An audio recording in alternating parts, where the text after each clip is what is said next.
2, 1.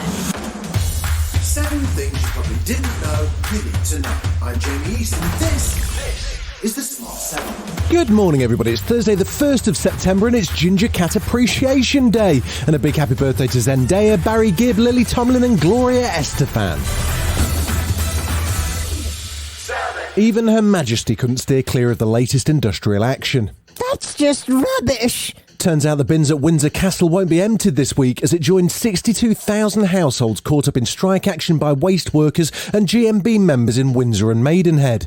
Huge piles of rubbish also stacked up in Edinburgh recently after unions rejected pay offers there. BT workers and journalists at the Reach group of newspapers also downed tools on Wednesday. And as tens of thousands of Royal Mail staff walked out for a second day, the Communication Workers Union's Assistant Secretary John Carson says the company's pay offer isn't good enough. We can't survive on that 2%. It's no good enough, especially when we look at the hundreds of millions of pounds in profit the companies have been making, and also the hundreds of thousands of pounds it's been paying out to CEOs and millions of pounds it's been paying out to shareholders. Staff at Network Rail and 9 train operators announced a fresh 24-hour strike later this month, also in a row over pay. Nadine Ray from the TSSA union says members just want a fair deal. The cost of fuel, the cost of energy, the cost of food is skyrocketing, yet wages are staying stuck. So, with the latest industrial action hitting a range of sectors, could a general strike be on the cards? Dave Ward from the CWU certainly thinks so. The TUC will be meeting the week after next, and I've no doubt that will be discussed. Personally, I favour forms of collective action that all workers can participate in, whether they're in a union or not. Part-time Prime Minister Boris Johnson has chosen to finish out his term with a grand tour of the UK. Wednesday saw him on the beat with officers from one of the 20 violence reduction units his government set up. He was in full cosplay mode, wearing a stab vest during a raid in South London, where he also disagreed with the Home Secretary Priti Patel that the police were too woke. I tell you what, just seen a bunch of police officers who woke quite a lot of drug dealers this morning, and they woke them long before they were expecting to have their breakfast. They woke them with warrants, and they woke them with the news that they were under arrest for causing misery. Liz Truss and Rishi Sunak took part in their final hustings at Wembley, and one will be handed the keys to number 10 on Monday. Whoever gets the job will have to travel to Balmoral, as Her Majesty's on her summer break, and so will welcome the new PM in Scotland. Meanwhile, on the Jeremy Vine show on Wednesday, the leader of the Labour Party was quick to shut down attempts to move focus away from the leadership contest when he reacted to this comment by activist Owen Jones. Keir Starmer is a professional political conman. I'm not focused on Owen. I'm sorry, Owen. I know Owen. I like Owen. I'm not focused on Owen. You're focused on Waitrose customers? No. I'm focused intently on winning the next general election. The International Federation of the Red Cross says no government in the world could have prepared for the deadly floods devastating Pakistan. More than 1,100 people have died, millions have been made homeless, and the country's climate change minister's calling it the climate catastrophe of the decade.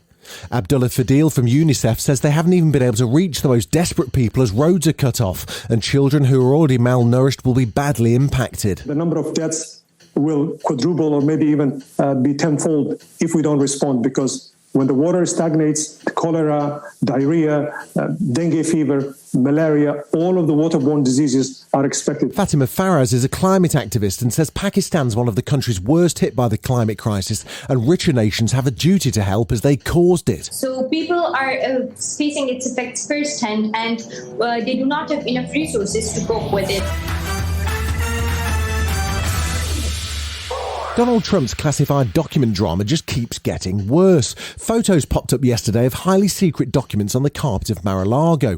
It comes as the US Justice Department claims it's uncovered efforts to obstruct its investigation into the discovery of classified papers from the White House at the former president's Florida estate.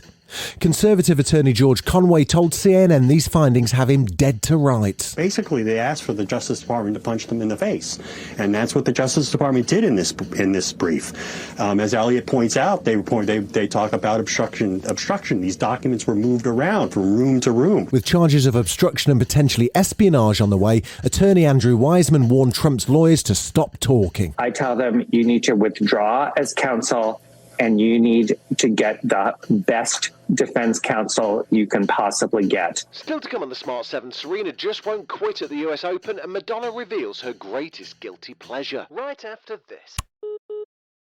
Welcome back. There were 5 Premier League games on Wednesday night. Man City thumped Nottingham Forest 6-0 with another Erling Haaland hat-trick. Liverpool got the last gasp winner to finish 2-1 against Newcastle, and Arsenal won their 5th game in a row to maintain a perfect start to the season and pile pressure on Steven Gerrard and Aston Villa. The US Open tennis continued with Andy Murray through to the 3rd round after he won his match against Emilio Nava in 4 sets. And the retiring Serena Williams is also through after she beat 2nd seed Estonia's Anett Kontaveit in a pretty spectacular performance. She was typically modest after the win. Are you surprising yourself with your level? No, I know. I mean, I'm just Serena, you know, so...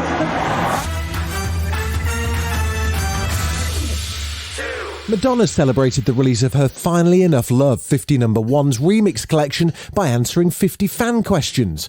On her YouTube page, the singer tackled everything from the album itself to her current obsession, which she says is sex. She dodged the question of a potential tour next year, said she's gagging to work with Britney again, and that getting married both times wasn't the best idea. How did you pick the remixes for Finally Enough Love 50 number ones? I chose my best dance records and added up to 50. Why did you decide that now was the time to look back and do a legacy release like Finally Enough Love? Because the world needs to dance. We've been through enough, haven't we? We certainly have. The first teaser trailer dropped for Florian Zeller's new movie The Sun, adapted from his play of the same name and starring Hugh Jackman. The legendary Anthony Hopkins also stars, having previously won an Oscar for his performance in Zeller's 2022 movie The Father. Laura Dern plays Kate, the ex of Jackman's character Peter, with Zen McGrath playing their troubled son Nicholas. Can't just show up here with no warning. What's wrong? Did something happen? Yes. Nicholas has come to live with me, and he's improving, but he's a little fragile. Is that why you came to see me? You're blaming me for what happened? He's different from the others. What makes you say that? Why don't you answer me? I do answer you. The look in his eye is disturbing. This has been the Smart 7. Wherever you're listening, do us a favour and hit the follow button. We'll be back tomorrow at 7 a.m. Have a great day. Written, produced and published by Daft Doris.